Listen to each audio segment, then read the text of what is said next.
Before I'm going to explain how to connect multiple LoRa nodes with the master LoRa node, first a very quick recap on what I did in my previous 3 tutorials based on the Arduino and the SX1278 LoRa transceiver modules.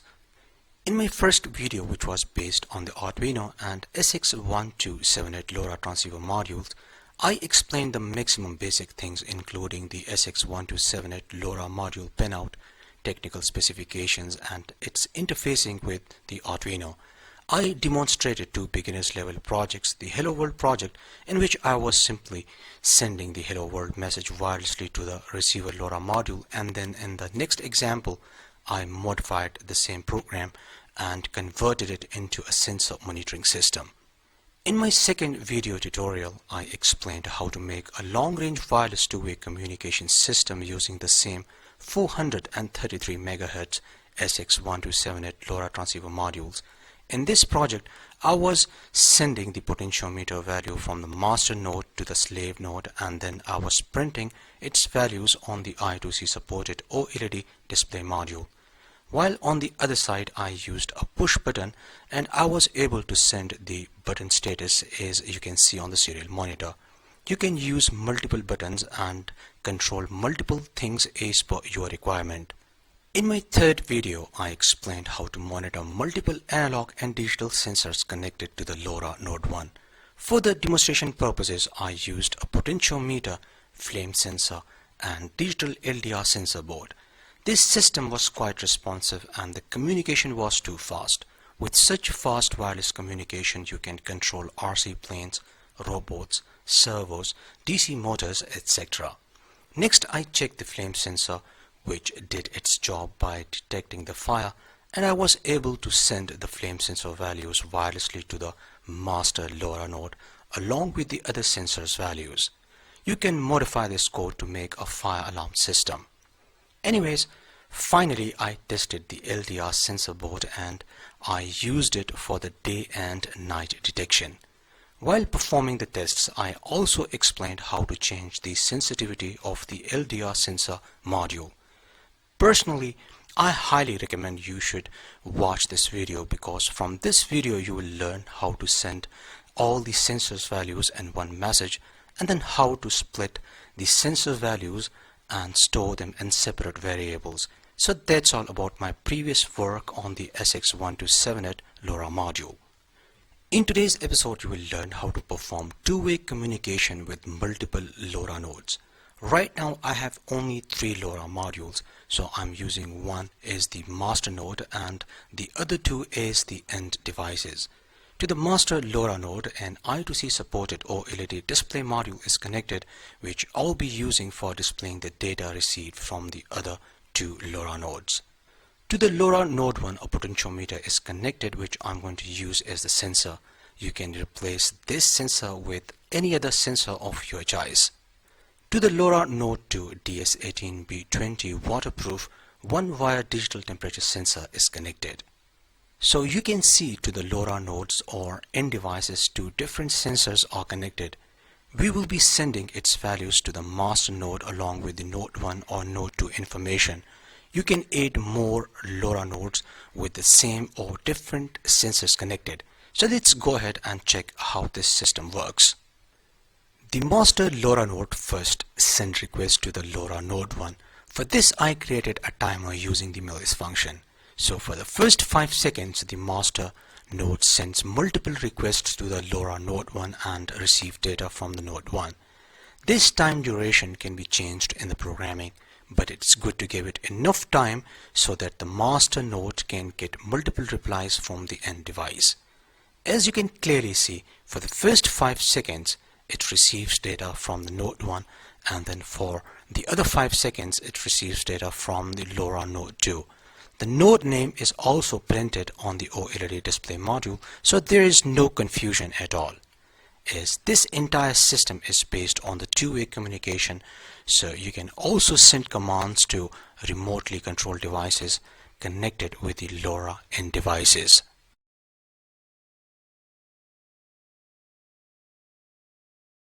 I also added the emergency alarm message, which is sent when the temperature exceeds a predefined value which in my case is 40 degrees Celsius. This feature was actually recommended by Raymond, one of my subscribers. Thank you, Raymond, for your continuous support and thanks for the suggestions. Anyways, you can also send messages to the master Lora node without waiting for the request. Now with this project you can implement a complete LORAWAN and you can convert this master node into a LoRa gateway, and this way you can send your census data to the IoT platform like Blink, ThinkSpeak, Arduino, IoT Cloud and UV-Dots, etc. It's totally up to you how you modify this project and for what purpose you want to use it. You can also let me know in a comment. Now you have got an idea of what you're going to learn after watching this video. Without any further delay, let's get started.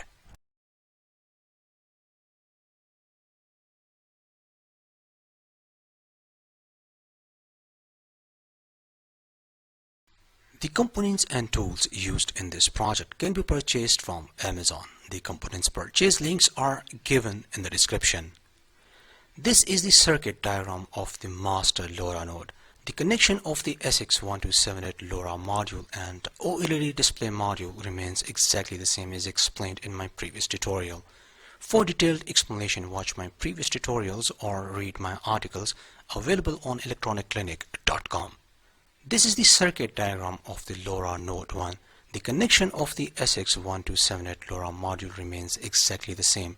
The middle leg of the potentiometer is connected with the analog pin A2, while the other two legs of the potentiometer are connected with the Arduino's 5V and ground. This is the circuit diagram of the Lora Node2. The connection of the SX1278 Lora module remains exactly the same. The DS18B20 waterproof one-wire digital temperature sensor data wire is connected with the digital pin 3 of the Arduino, while the VCC and ground wires of the DS18B20 temperature sensor are connected with the Arduino's 5V and ground. Don't forget to add this 330 ohm resistor between the VCC and ground wires of the DS18B20 temperature sensor. I connected everything as per the circuit diagrams. Now let's take a look at the programming. Before you start the programming, first of all, make sure you download all the necessary libraries from our website electronicclinic.com. I will provide a link in the description. This code is for the master node, this code is for the Lora Node1, and this code is for the Lora Node2. All these three codes are the modified versions of the code I used in my previous 3 tutorials, so I will only talk about the new changes. So let's first start with the master Lora node. This is the code for the SSD1306 I2C supported OLED display module. Next, I assigned addresses to all these 3 nodes. The address of the master Lora node is 0xFF, address of the Lora Node1 is 0xBB, and the address of the Lora Node2 is 0xCC. Next, I defined some variables for counting the seconds. Inside the loop function, we count the seconds using the millis function. If the seconds are greater than or equal to 11, then again start counting the seconds from 0. The next condition sends the command 34 to the Lora Node1 for 5 seconds. This means the master node will receive data from the Lora Node1 for 5 seconds. So during these 5 seconds, multiple requests are sent to the Lora Node1. The next condition sends the command 55 to the Lora Node2 for 5 seconds, and this way you can request data from the multiple Lora nodes. Next, we check if the received data is coming from node 1 or node 2, and then accordingly we store node 1 or node 2 in the variable sender node, which later we will print on the OLED display module. Rest of the code is about reading from the Lora module and then printing the data on the OLED display module, which I have already explained in my previous tutorial. Now let's take a look at the code of the Lora Node1. A potentiometer is connected to the analog pin A2. Next, I defined addresses of master node and node 1. We check if the node 1 has received the command 34. Then we read the potentiometer and send the value to the master node. Now let's take a look at the node 2 programming. You will need these two libraries for the DS18B20 temperature sensor. I defined a pin to which the temperature sensor is connected. Next, I defined the addresses of the master node and node 2. If the node 2 has received the command 55, then we read the temperature and send it to the master Lora node, and if the temperature has exceeded the predefined value, then the message warning is sent to the master node. So that's all about the programming. I have already uploaded all the programs, and now let's watch this project in action.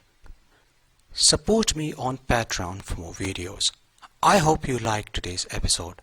Like and share this video with your friends. See you in next episode, and thanks for watching.